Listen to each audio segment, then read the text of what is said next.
Assalamualaikum warahmatullahi wabarakatuh. Waalaikumsalam warahmatullahi wabarakatuh. Selamat siang Bapak Ibu semuanya. Ya, maaf ya sudah mengganggu waktunya. Saya di sini mau memaparkan tentang 7 jurus BKH yang kemarin saya bintek di BPDTK Karanganyar itu. 7 jurus BKH. Sesuai dengan judulnya ya, 7 jurus itu berarti ada 7 macam. Yang pertama, kenali potensi, kelola emosi, tumbuhkan resiliensi, jaga konsistensi, jalin koneksi, bangun kolaborasi, dan menata situasi. Untuk kali ini saya akan memaparkan dua jurus, yaitu yang pertama kenali potensi. Sebelum memulai ke kenali potensi, membawa HP semua bukan? Minta tolong untuk melakukan asesmen ini dulu ya Bapak Ibu, yang gaya belajar, tes gaya belajar.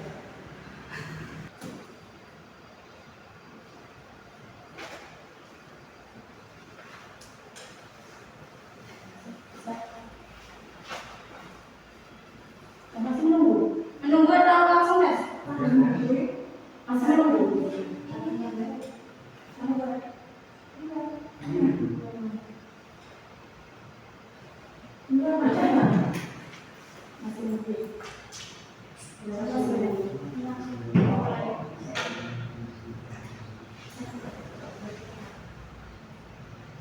Bisa berterima.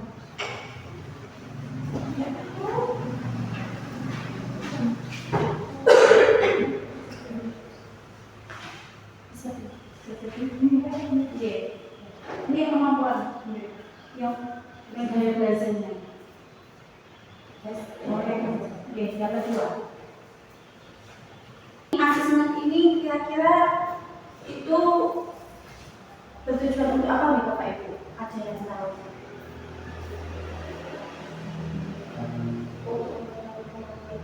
Ya, untuk mengenai kemampuan anak. Ada lagi? Terus gaya belajarnya seperti apa? Pentingnya mengetahui gaya belajar itu untuk mengetahui gaya belajar anak itu biar anak itu biar kita bisa memahami gaya belajar anak itu seperti apa. Karena setiap orang itu berbeda-beda ya. Tadi ada yang auditory ya, ada yang visual juga, ada yang kinestik, ada yang kinestik. Nah itu untuk mempermudah kita memahami anak-anak bagaimana cara belajarnya. Misal anak di kelasnya berani itu ada yang visual, ada yang auditory juga. Jadi bagaimana kita bisa memberikan pembelajarannya itu biar anak itu bisa mengerti, lebih cepat mengerti. Nah, ini kita mengenali gaya belajar. Nah, gaya belajar ini yang visual itu seperti lebih mudah mengingat informasi, sukanya membaca, terus mencatat seperti itu. Jadi dia itu lebih ke melihat daripada mendengarnya. Kalau auditory itu lebih cepat paham jika informasinya itu disampaikan secara lisan. Jadi dia lebih suka mendengarkan, dia bisa misal belajar itu cuma memakai mendengarkan musik atau guru menjelaskan di depan, anak itu sudah bisa paham.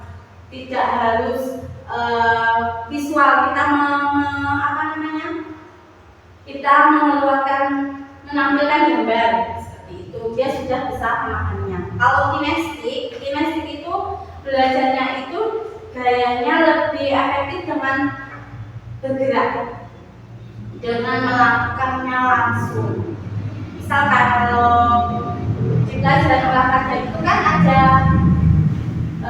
kita harus menjelaskan dulu. Yuk kita mau volley, bagaimana voli? Seperti itu. Jadi kalau di auditori, anak auditori itu dia dengan gurunya menjelaskan dia bisa.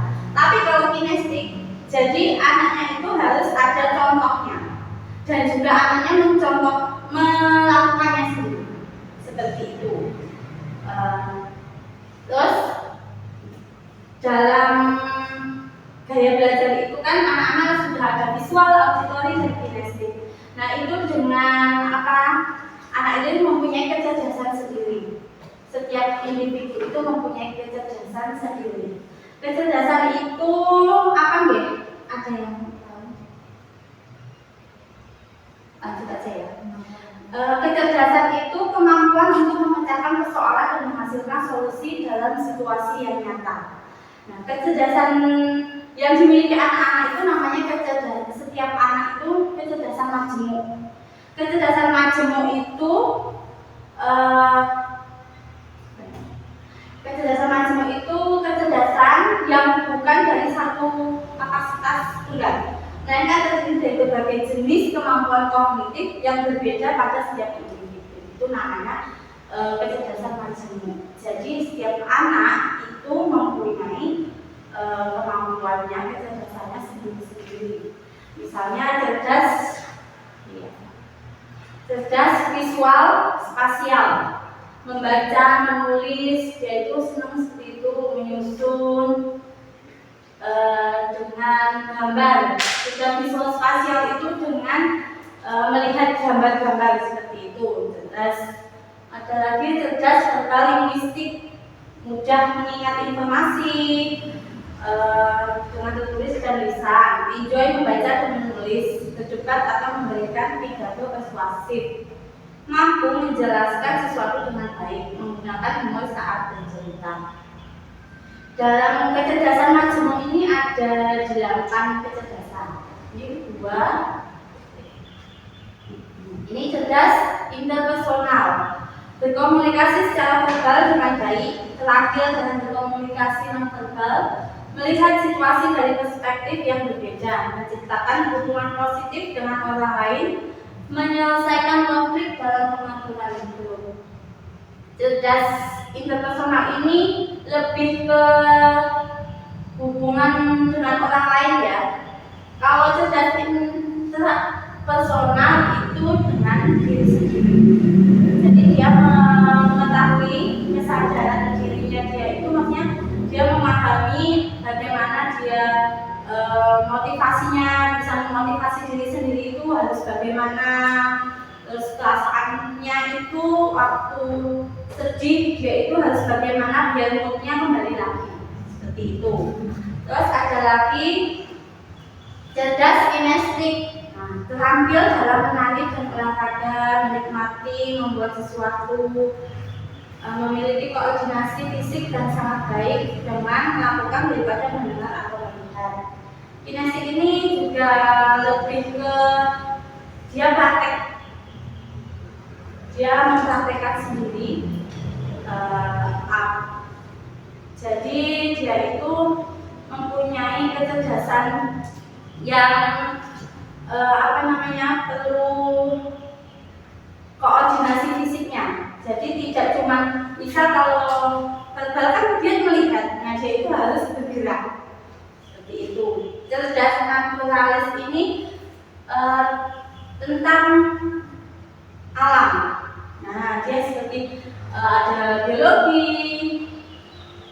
terus dia bisa menikmati alam seperti berkemah, berkebun yang berhubungan dengan alam bebas.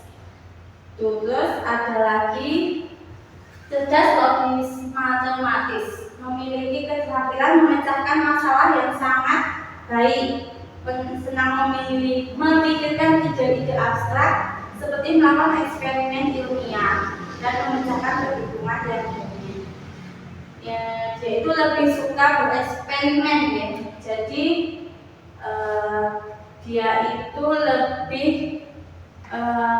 memikirkan ide-ide, dia sering muncul ide-ide yang abstrak seperti itu. Terus cerdas musikal ini yang berhubungan dengan musik.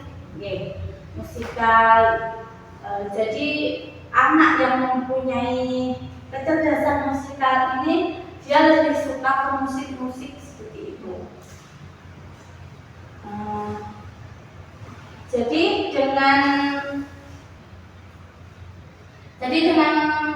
8 kecerdasan ini kita bisa melihat potensi anak-anak kita itu di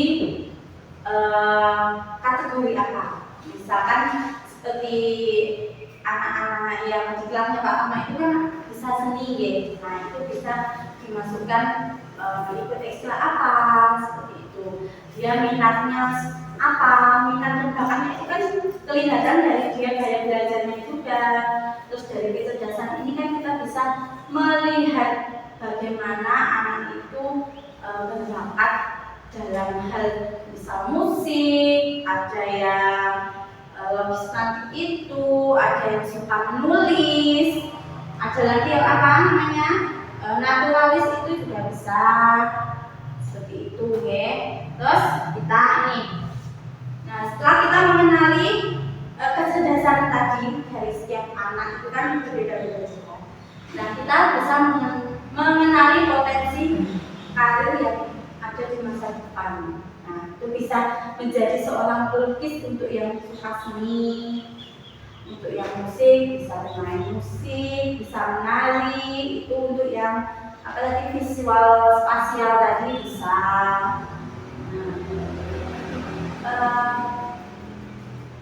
Dengan tes potensi karir masa depan ini kita menggunakan riasek.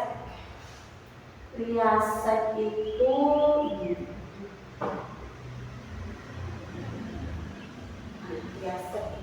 riasek itu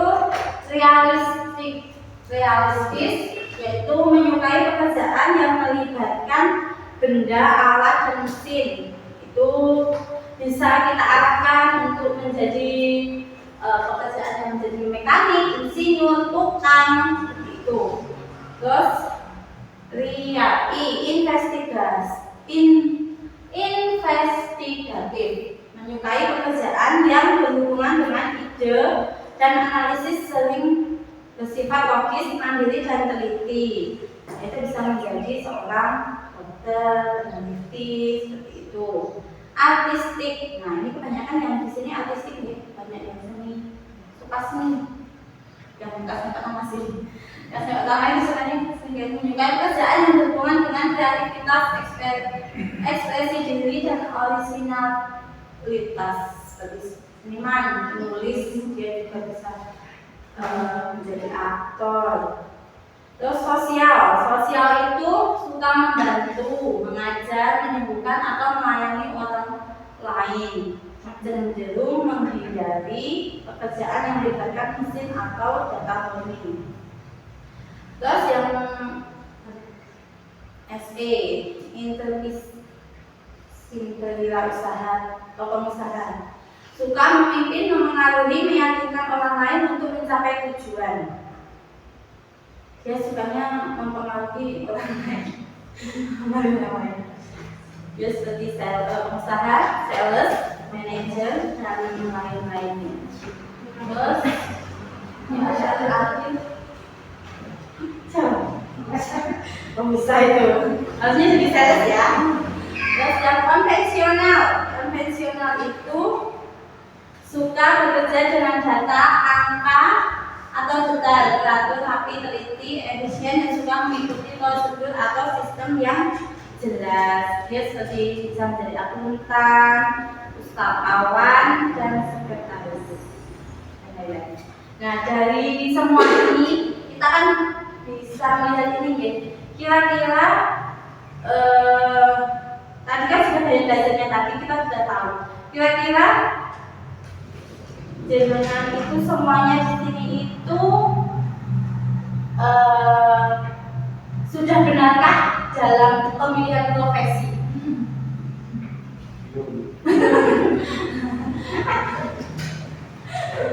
Jadi kan ada yang memilih profesi kan biasanya kan ya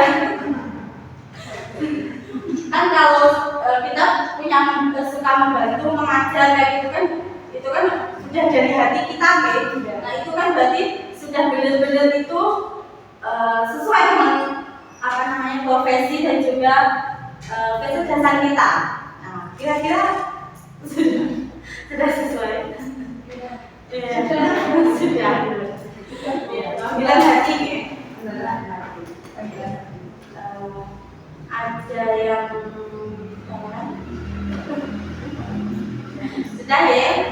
Berarti untuk ini saya mau melihat, maksudnya memberikan jenengan semuanya. Kalau misalkan kita bisa mulai melihat anak-anak kita bakat dan minatnya itu di apa? Misalnya kayak seperti tadi yang di profesi apa namanya? Di sini di anak ini kayak belajarnya seperti apa, terus kecerdasannya anak-anak itu seperti apa. Nonton deh. Jadi lain waktu kita bisa diskusi lagi tentang hal ini. Nonton deh. Terima kasih. Ini untuk yang apa namanya jurus BK yang pertama. Sekarang saya ingin melakukan yang jurus yang ke-6. Yang ke-6 itu bangun kolaborasi.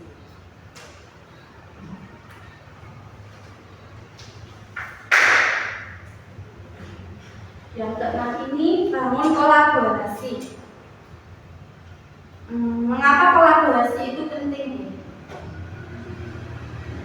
Kalau sendiri nggak bisa hari kolaborasi.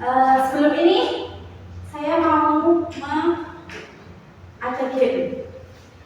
Jadiin 2 kelompok tiga kelompok dulu nih, 2 orang. Untuk maju. Bawa buku sama bukunya satu aja. Bolpennya satu-satu.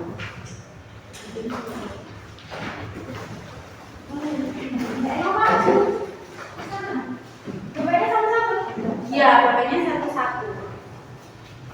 Bukunya satu kelompok satu. Berarti 2 kelompok. Kan 3 kelompok. Minta tolong ini bukunya di ini kan sama kelompoknya.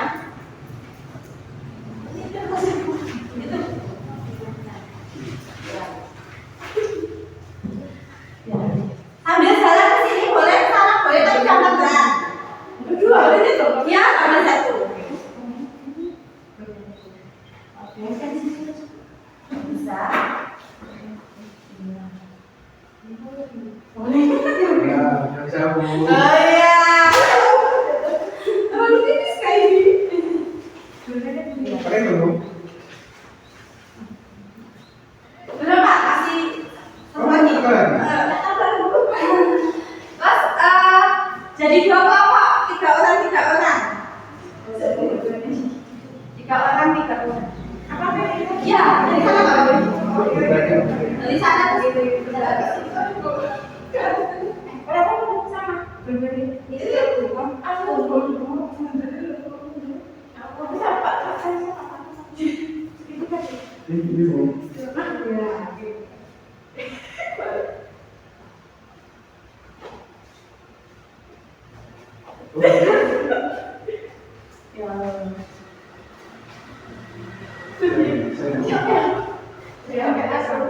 ini.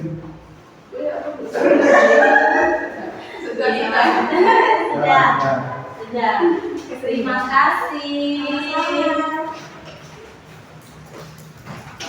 Lebih mudah yang 2 orang atau 3 orang? 2 orang. 3 orang kan ada yang 3 satunya. Iya.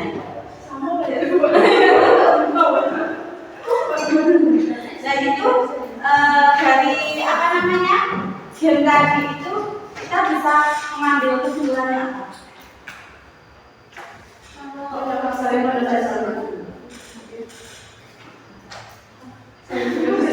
tadi bersama. Jadi itu pentingnya kolaborasi.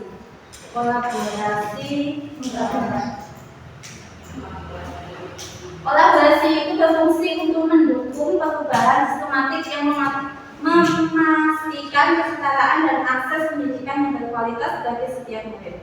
Kolaborasi itu juga berperan dalam menutupi kesenjangan pencapaian dan kesempatan antar murid.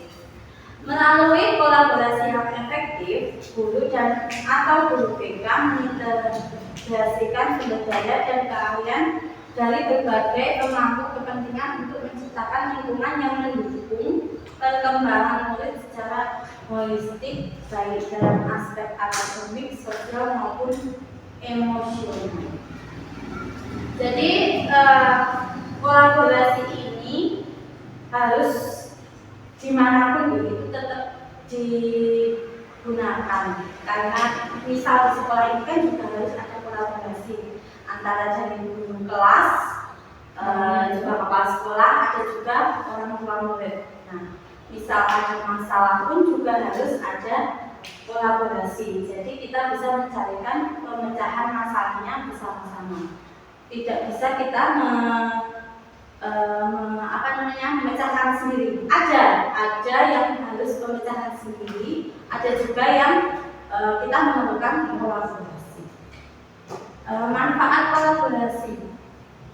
kolaborasi ini membantu murid menyelesaikan masalahnya secara lebih efektif dan holistik, meningkatkan peran orang tua dan masyarakat, menyediakan dukungan lebih banyak untuk murid yang membutuhkan. Jadi peran orang tua ini kalau kita melakukan kolaborasi dengan orang tua, nah kita juga bisa meningkatkan peran orang tua. Terkadang kan kalau orang tua itu di rumah itu kan kadang ya udahlah kita udah kasih makan, kasih sandapan makan seperti itu. Kadang kan perhatian itu juga perlu. Nah, kalau di sekolah kita bisa memperhatikan, tapi kan kalau di rumah tetap peran orang tua itu juga penting. Nah, ini identifikasi dan level masalah. Nah, ini kebutuhan umum atau universal. Kebutuhan umum atau universal ini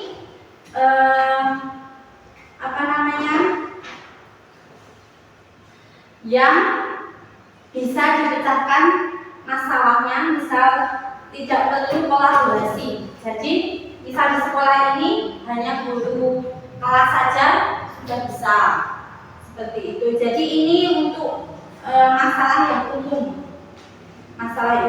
Misal anaknya itu di kelas sering tidur, nah itu kan ya betul ya, itu kan masih bisa kita tangani di guru kelas.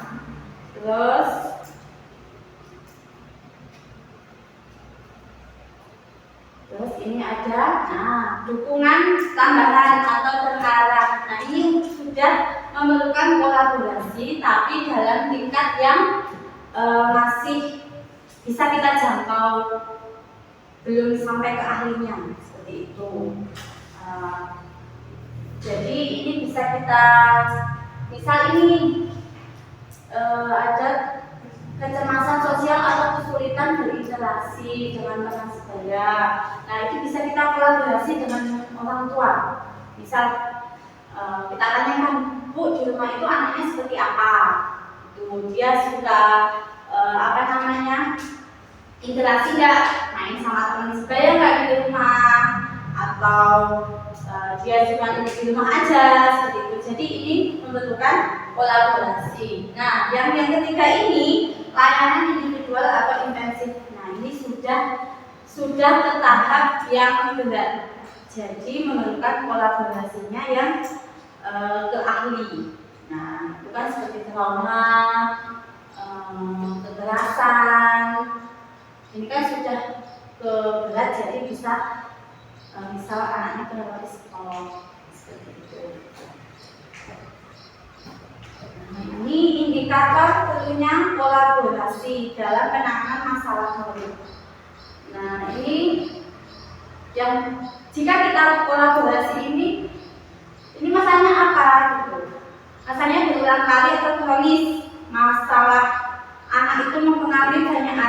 kehidupan murid. Kebutuhan intervensi lintas konteks ada faktor berisiko tinggi. Dibutuhkan informasi atau dukungan dari pihak lain. Kolaborasi membantu memahami masalah murid dengan lebih baik. Jadi itulah pentingnya kita harus berkolaborasi.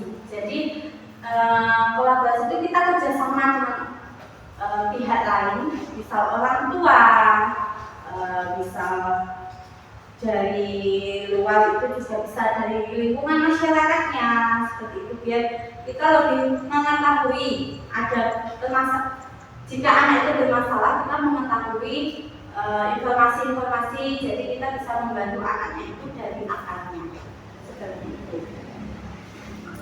Mungkin hanya itu ya yang dapat saya sampaikan. Terima kasih atas waktunya. Nanti kali-kali kita bisa sambung lagi untuk yang kelima jurus lainnya. Untuk siang ini sekian, saya ucapkan terima kasih. Wassalamualaikum warahmatullahi wabarakatuh.